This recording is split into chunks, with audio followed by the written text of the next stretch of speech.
अस्सलाम वालेकुम व्यूवर्स, कैसे हैं आप सब। उम्मीद करती हूँ आप खैरियत से होंगे। आज किचन डायरी के किचन से मैं आपके लिए बहुत ही आसानी के साथ बनने वाली रेसिपी लेके आई हूँ और ये रेसिपी ऐसी है कि तकरीबन सभी को पसंद आती है। जी हाँ, मैं अरवी गोश्त की रेसिपी लेके आई हूँ और इसको बनाना बेहद आसान है। घर के बेसिक इंग्रेडिएंट्स के साथ हम इसको तैयार करेंगे और जायके में तो लाजवाब होगी। आप इसको रोटी या चावल किसी के साथ भी खा सकते हैं, ये दोनों के साथ ही बहुत अच्छी लगती है। तो फिर चलिए चलते हैं अपनी रेसिपी की तरफ और इसको बनाना शुरू करते हैं। सबसे पहले हमने लिया है गोश्त मैंने तकरीबन इसमें 500 ग्राम लिया है और इसमें प्याज ली है मैंने, मोटी मोटी काट ली है। 3 मीडियम प्याज हैं और लहसुन और अदरक थोड़ा सा ले लिया है। इन सबको हम ग्राइंड करेंगे। आप देख रहे हैं कि मैं इसको जग में डाल रही हूँ ताकि ये अच्छी तरह से पिस जाए, हमारा मसाला प्रिपेयर हो जाए। तो आप देखिए कि इस तरह से मैंने इसमें प्याज भी डाल दिया और लहसुन अदरक भी डाल दिया और थोड़ा सा पानी डाल के हम इसको ग्राइंड कर लेंगे। तो इस तरह से हमारा ये प्याज और लहसुन अदरक का पेस्ट रेडी हो जाता है।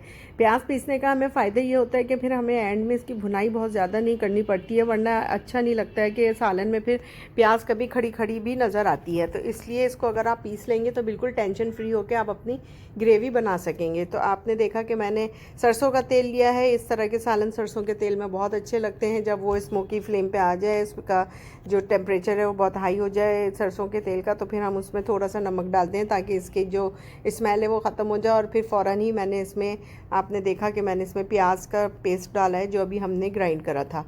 हल्का सा बस उसको चलाने के बाद हम इसमें अपना मटन ऐड कर देंगे। ये बीफ में या मटन में ही अच्छा बनता है, चिकन में इसका ज़्यादा अच्छा टेस्ट नहीं आता है। वैसे बनाना चाहें तो बना भी सकते हैं। इस तरह से हमने इसमें डाल दिया है अपना गोश्त भी और अब हम इनको हल्का सा पकाएंगे और इसमें अब बाकी मसाले ऐड करेंगे।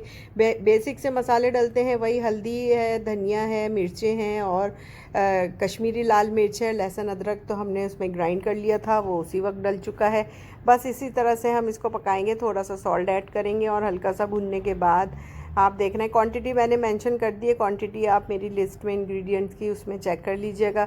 बस अब इसको हल्का सा मिक्स करेंगे एक साथ और फिर हम इसको पकाने के लिए रख देंगे।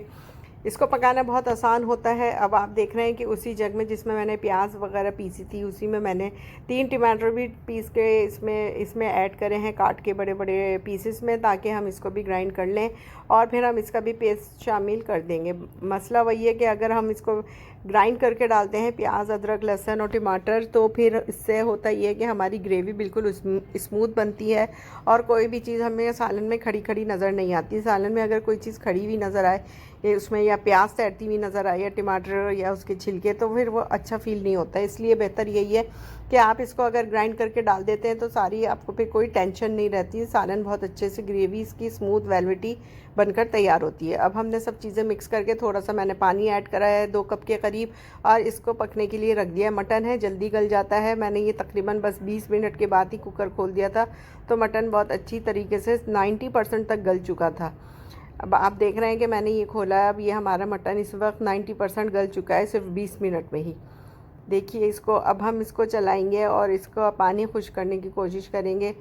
देखिए मटन बिल्कुल अच्छी तरीके से हमारा गल चुका है और अगर हम इसको कुकर के बगैर पकाएंगे तो ये तकरीबन हमारा आधे से पौन घंटे में मटन गल जाएगा। इतनी अच्छी क्वालिटी का मटन है। अब हम इसको भूनेंगे और भूनने के बाद इसमें हम आगे फिर देखिए और क्या करते हैं। अब हम इसको हल्का सा भूनेंगे। इसमें जो पानी है इसको खुश्क करना है हमें, इसकी ग्रेवी को, और जो इसका ऑयल है उसको ऊपर लेके आना है। आप देख रहे हैं साइडों में से ऑयल ऊपर आने लग चुका है। अब बस हम इसको हल्का सा और भूनेंगे। वैसे ये जब प्याज वगैरह हम ग्राइंड करके डालते हैं तो सारे मसाले आपस में अच्छी तरह से मिल जाते हैं और हमें कोई फिर इसको ज़्यादा भुनाई की भी ज़रूरत नहीं होती। इसी स्टेज पे मैंने इसमें अरवी भी ऐड कर दी है। अरवी आप देख के छोटी लीजिएगा, बहुत बड़ी बड़ी अरवी होती हैं, वो गलने में बहुत टाइम लेती हैं। अरवी डालने के बाद बस मैंने इसमें थोड़ा सा पानी ऐड करा है शोरबे भर का, कि जितना हमें शोरबा चाहिए हम उतना इसमें पानी ऐड कर देंगे।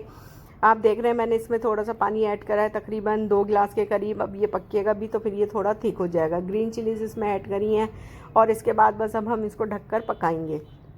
इतना पकाना है हमें कि इसमें हमारी अरवियाँ अच्छी तरीके से गल जाएं।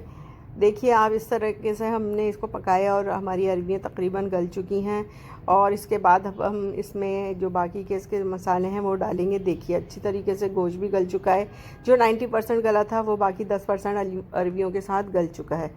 बस अब हम इस स्टेज पे इसमें पिसा हुआ गरम मसाला ऐड करेंगे और इसके ऊपर हम हरा धनिया फ्रेश जो हरा धनिया होता है वो हम इस पर स्प्रिंकल कर देंगे ताकि ये इसमें अच्छी सी इसकी खुशबू बस जाए, इसकी हरे धनिए की और गरम मसाले की। इसकी खुशबू बहुत अच्छी इसमें आती है।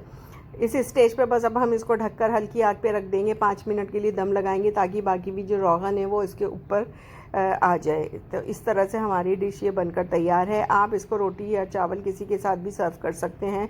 और इसको बनाना तो आपने देखा है कितना आसान है। बस ये है कि आप अगर प्याज और टमाटर वगैरह पीस लेते हैं तो फिर आप बिल्कुल टेंशन फ्री होकर इसको पकाएं, कोई भी इसमें मेहनत नहीं है। बस चढ़ा दिया और फिर इसको एंड में थोड़ा सा भून के और अरवी ऐड कर दी। अरवी को छीलना एक मसला है। आप ये देखिए कि अगर अरवी आपने गीले हाथों से छील ली तो फिर वो आपको बहुत हाथ में ख़ारिश कर देगी।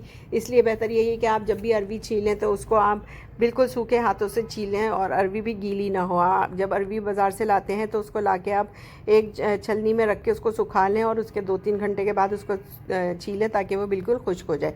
कितना अच्छा मज़ेदार सालन बनकर तैयार हो चुका है। आप भी इस सालन को ट्राई कीजिए। अगर आपको मेरी रेसिपी पसंद आए तो इसको लाइक कीजिए और फैमिली और फ्रेंड में शेयर कीजिए और आप मुझे बताइए कि आपको मेरी रेसिपी कैसी लग रही हैं। तो फिर चलिए चलते हैं, इंशाल्लाह फिर किसी और रेसिपी में मिलेंगे। और हाँ, अगर आपने मेरे चैनल को सब्सक्राइब नहीं करा है तो आप मेरे चैनल को भी सब्सक्राइब कर दें। तो फिर चलिए मिलते हैं किसी और रेसिपी में। जब तक के लिए इजाज़त दीजिए। अल्लाह हाफ़िज़।